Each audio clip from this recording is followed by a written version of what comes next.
One. Hey folks, and we are back live from the office this morning. BKP a little bit under the weather. You got RFG to deal with. And before we broke for the cause, we were talking a little bit about Gina Haspel, 33-year-old female veteran of the CIA, champion of freedom, democracy, the rule of law. We've got a picture I see up of her up on the monitor, and we are delighted to have one of our longtime listeners and supporters and good friend, Joene. Joene, are you on the line with us? Yes, I'm on the line. I think that woman looks pretty good for 33. Actually, she's 61, Joene, but she still looks good. She still looks good for 61, right? Right. Okay. Give us your just trying to keep you. Give us your perspective, if you will, on this nomination. And is she? Tell me. Do you think that she's getting blistered simply because she's a Trump pick, or is she getting blistered because she doesn't have any experience and they're worried that she just can't do the job and break that glass ceiling? Go for it, Joe. Well, first of all, I think she's got a lot of experience, but I think the reason that she's being hammered is because, now get this, because she's too tough on terrorists. I mean, can you believe that? I mean, the Democrats say that she's too tough, that she has mistreated the terrorists. We're not talking about prisoners of war. We're talking about terrorists. How can you be too tough on terrorists? I mean, it's okay to behead them, isn't it?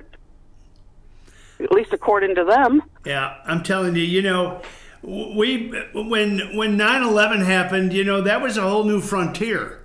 You know, we had to react. The American people were looking for safety. They were looking to anybody that could figure out how we can stem the tide of this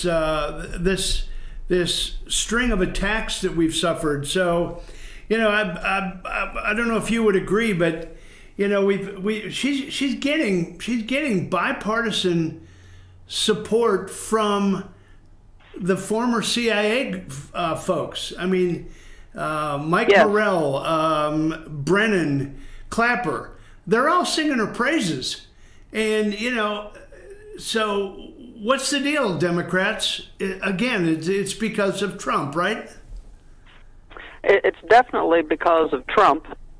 But also, I mean, it really is, for some reason, the Democrats particularly have decided that we can't be tough on the terrorists that we have captured, trying to get information, and some of the information that we got out of the terrorists that we had in Guantanamo has stopped so many terrorist attacks across the world, right? Not just in the U.S.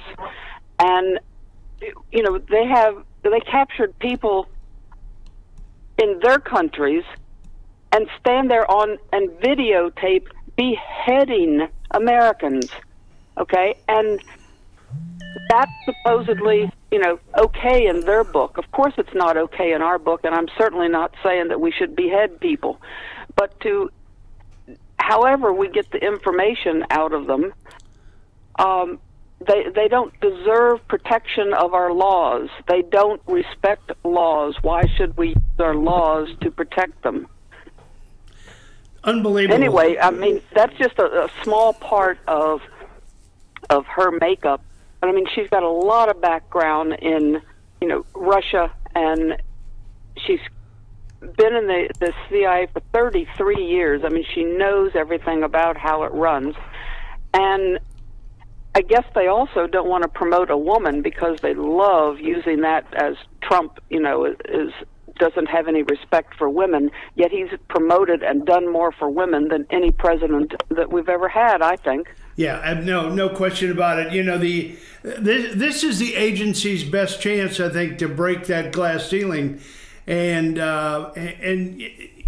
why does it matter? They're trying to bolster the morale of the CIA, especially the females within the CIA.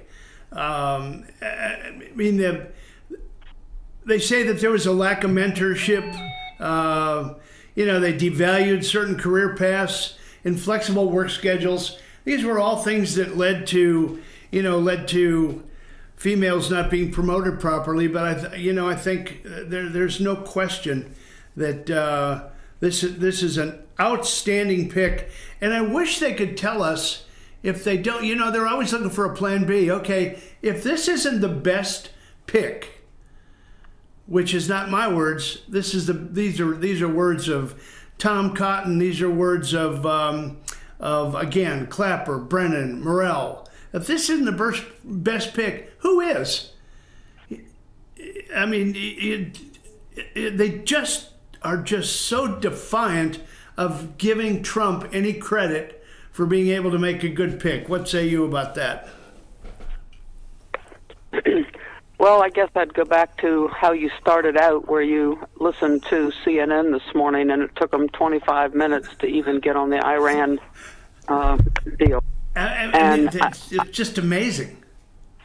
I think that is sad. It is sad for this country that all of the things that this president has done, and that he gets very little credit for any of them. There's very little talk about any of them, and unless you watch Fox or even CNBC, and CNBC talks about everything the president does because it does affect the market. I mean, when he said he was going to announce on Tuesday at 2 about Iran, I mean, the stock market, went from positive to negative. It's like, oh, well, I guess we better sell everything because we're going to war tomorrow or something. I don't know.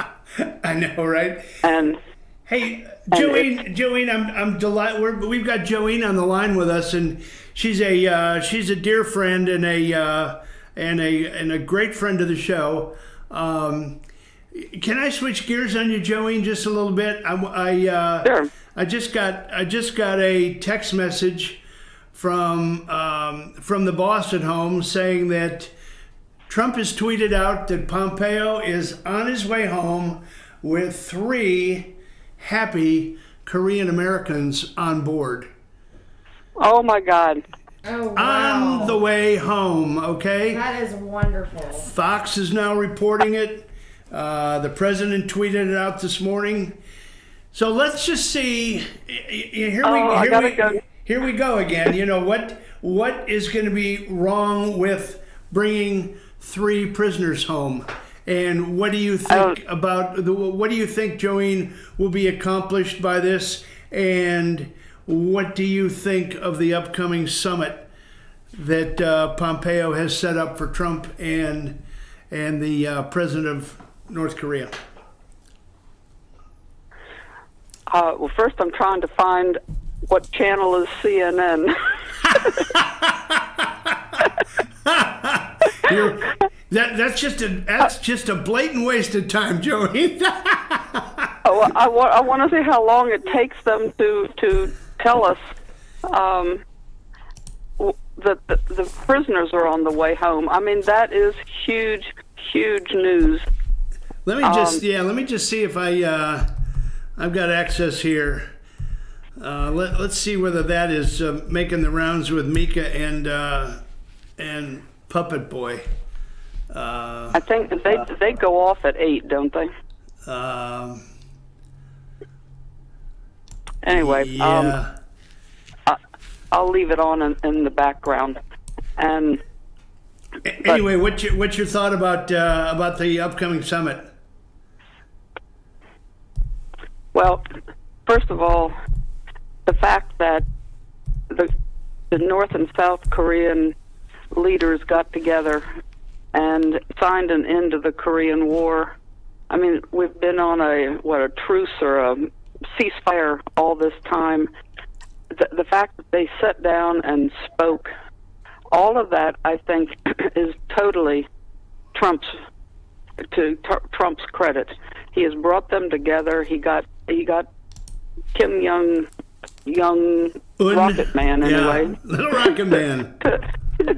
to finally leave his country. And I think he realized that there is another world out there. And, they are announcing it, breaking news on CNN. Oh, boy. Oh, boy. May wonders never cease. Anyway, to get them to sit down and to get him to be willing to talk and say that he would do all these things before demanding that the sanctions be released, saying that he won't stop the nuclear testing. He's done all of that because he understands that Trump negotiates from a position of strength, and there's no point in playing the games like he did with Obama and other presidents where, all this, he gave his list of demands before he'd even, talk, that were impossible to agree to. And this time he's doing it in reverse. I think he truly wants CNN just broke on their to Apple end format. the conflict over there, and to I think he wants to trade with the U.S. I agree and with Russia you. and other countries. I agree with you. I absolutely agree. It says CNN just broke it. Yeah, 3 Americans detained in North Korea seem to be in good health and are on their way back to the United States. President Trump announced in a Wednesday tweet, "I'm pleased to inform you that Secretary of State Mike Pompeo is in the air and on his way back from North Korea with the 3 wonderful gentlemen that everyone is looking so forward to meeting. They seem to be in good health. Also, good meeting with Kim Jong-un. Date and place set," Trump tweeted Wednesday morning. That is terrific news, folks. And I'm telling you, this president continues to amaze. I mean, he is a man of action. He finds a way to get things done, and he continues to get hammered by the mainstream media. Go ahead, Joey. 28 years ago, on an Oprah show, Trump said that our biggest fear in this world was Korea, and that if we didn't do something way back then, that they were going to get stronger and have more nuclear capability, and every year that we wait to do something is just like waiting for this time bomb to go off. That was 28 years ago he said that, and he knew that was critical to getting peace in this world, because that was the unknown. Even Bush said, his axis of evil, the 3 powers, Korea was one of them, because they were a time bomb. You never knew what would set the man off and when he'd push that button. And you can't live in that kind of fear. And that part of the country, that part of the world, lived in constant fear. And then when he got longer range ones that he could finally make it to Hawaii and possibly the West Coast,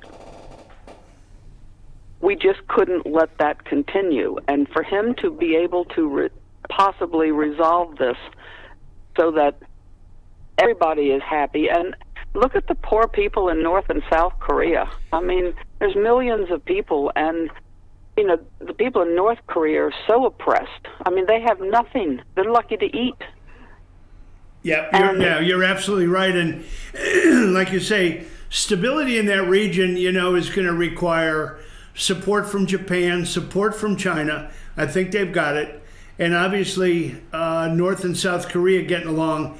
It was interesting. I think I saw where, for the first time, Kim Jong-un got on an airplane yesterday to go visit President Xi, is that right, in China? Did you hear that?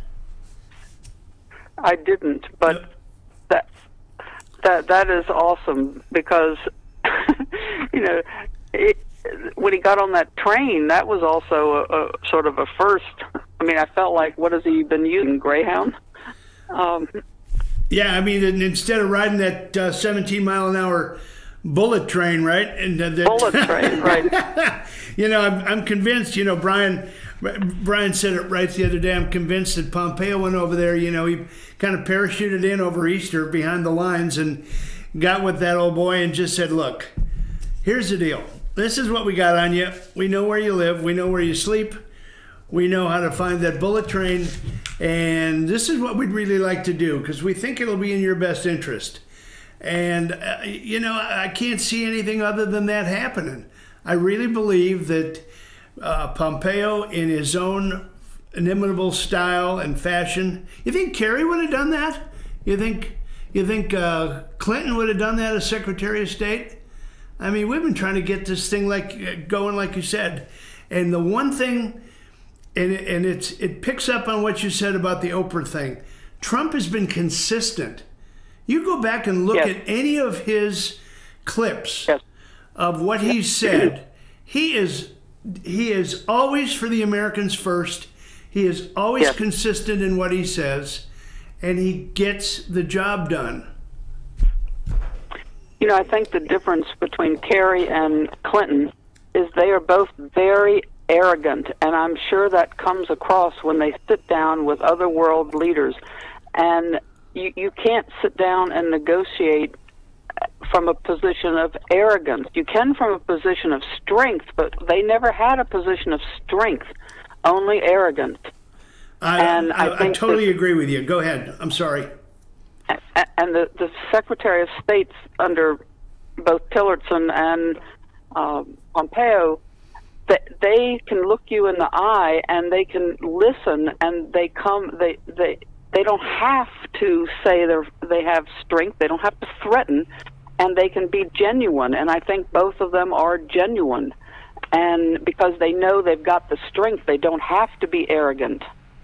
Joanne, are you on the same page about the pragmatic way that he goes about getting things done? Do you understand what I'm saying about that? And do you agree with that, or do you have a different take?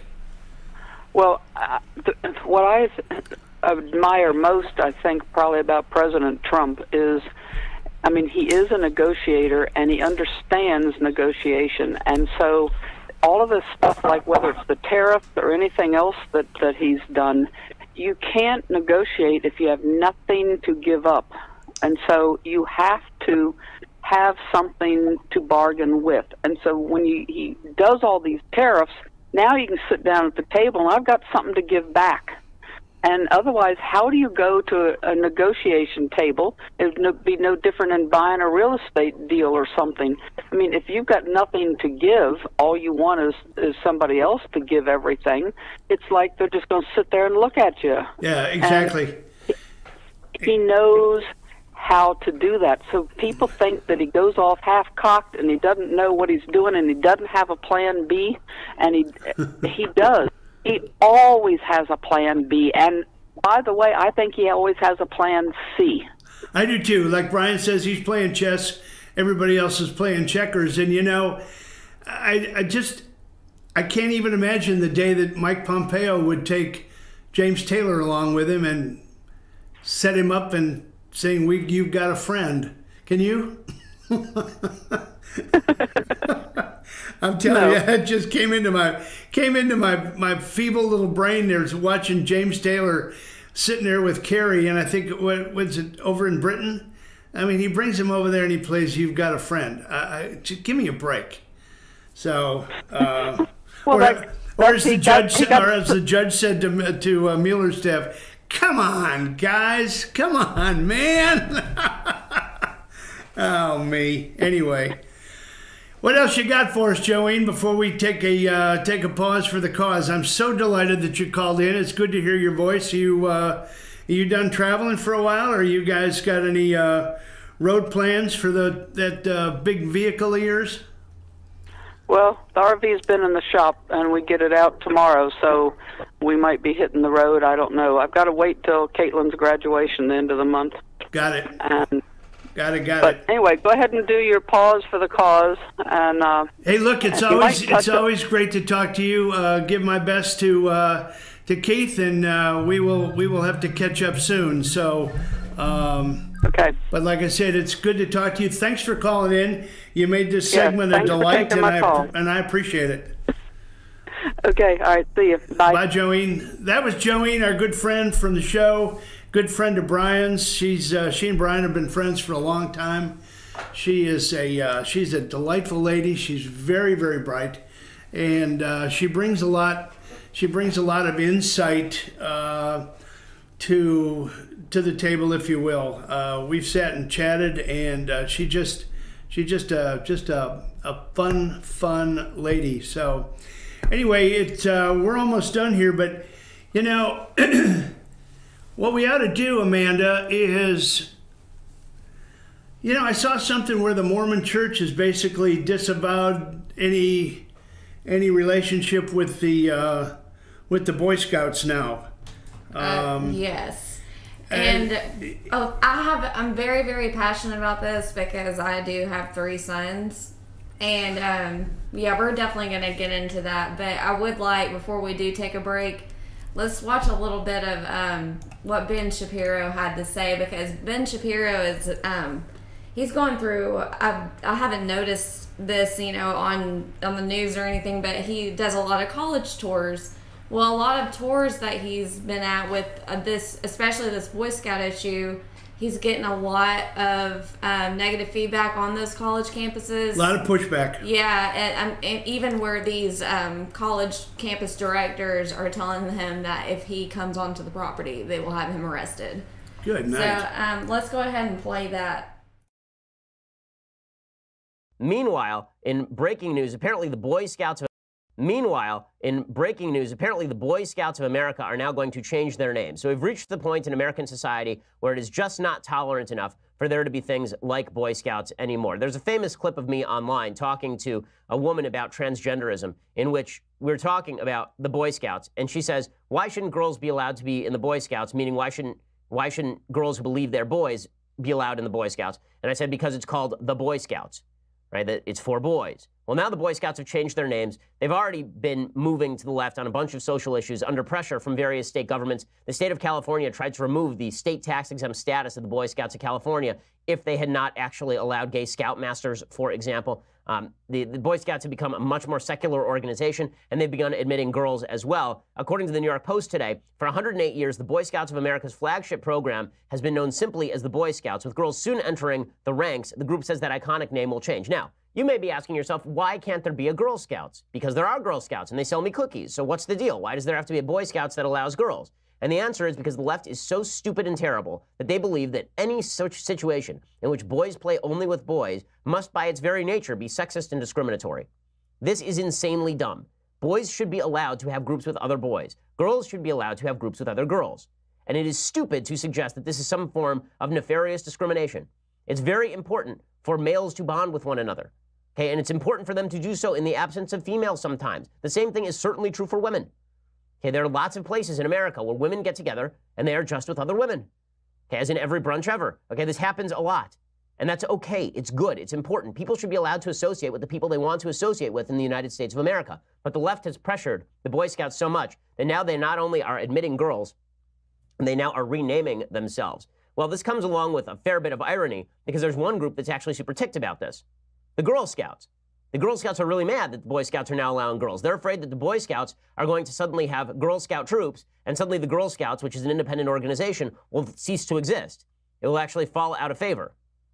The whole thing is really dumb. Chief Scout Executive Mike Serbaugh said many possibilities had been included. They've renamed the Boy Scouts program Scouts BSA, right, which really means Scouts, Boy Scouts of America, but they're not going to use Boy Scouts of America anymore. The parent organization remains the Boy Scouts of America. The Cub Scouts keeps its title, but the Boy Scouts, the program for 11 to 17-year-olds, is now the Scouts BSA, and the organization has already started admitting girls into the Cub Scouts. Scouts BSA begins accepting girls next year. They say that now they are going to refer to themselves simply as Scouts rather than boy or girl or another modifier like that. The program for the older boys and girls will largely be divided along gender lines, with single-sex units pursuing the same types of activities, earning the same array of merit badges, and potentially having the same pathway to the coveted Eagle Scout Award. Now listen, we here in this office, we sign a lot of letters in congratulation for folks for becoming Eagle Scouts. It takes an enormous amount of time and effort to become an Eagle Scout. But Girl Scouts have a similar process, and that's okay. That's okay. Okay, I don't think that girls have to do exactly the same things as boys. And by the way, the Girl Scout awards are not, the merit badges are not cooking and sewing anymore. Okay, many of them are exactly the same merit badges as the Boy Scouts get. But this is the funny part again. once you obliterate the distinction between the sexes, you end up destroying the feminists.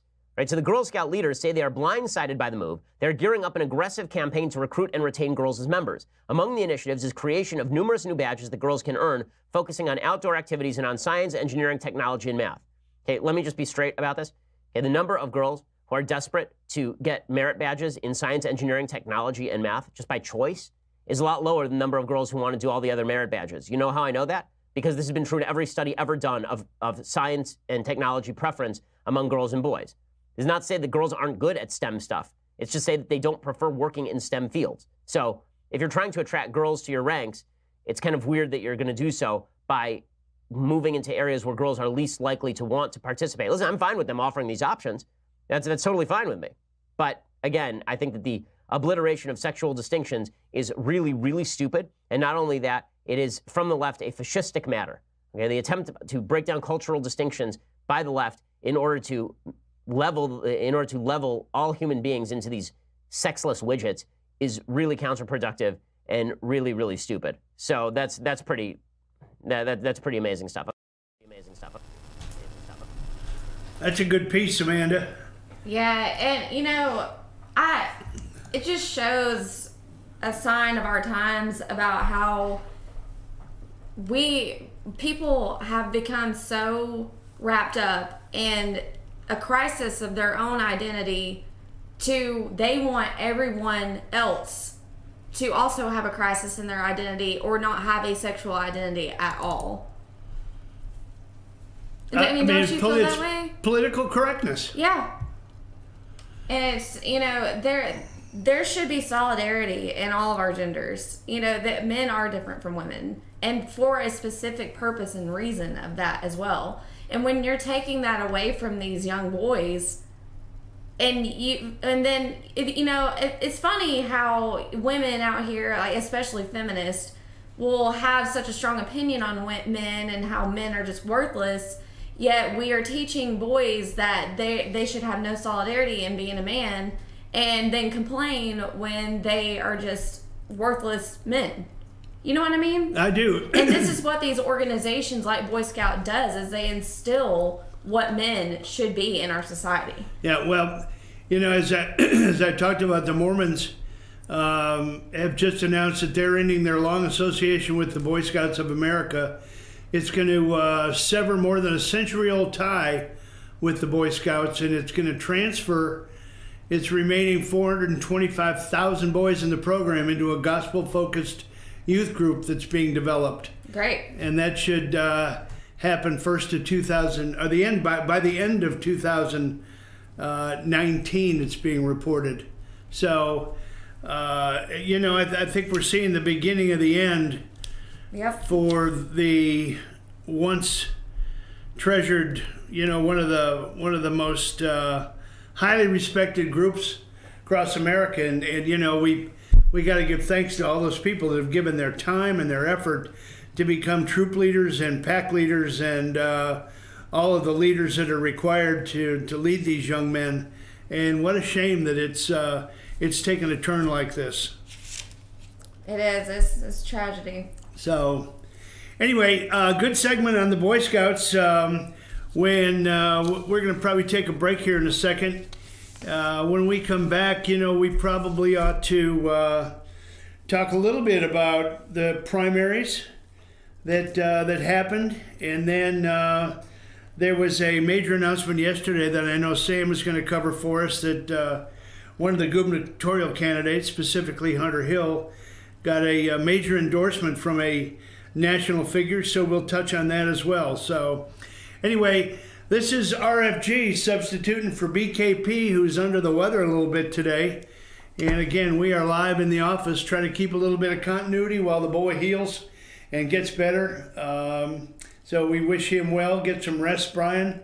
You've been burning the candle at too many ends these days, and it just caught up with you a little bit. But let's take a break here for a commercial break, and then when we come back, we'll touch on a little bit more of what's going around locally and go back to some national news. Amanda, take us to break.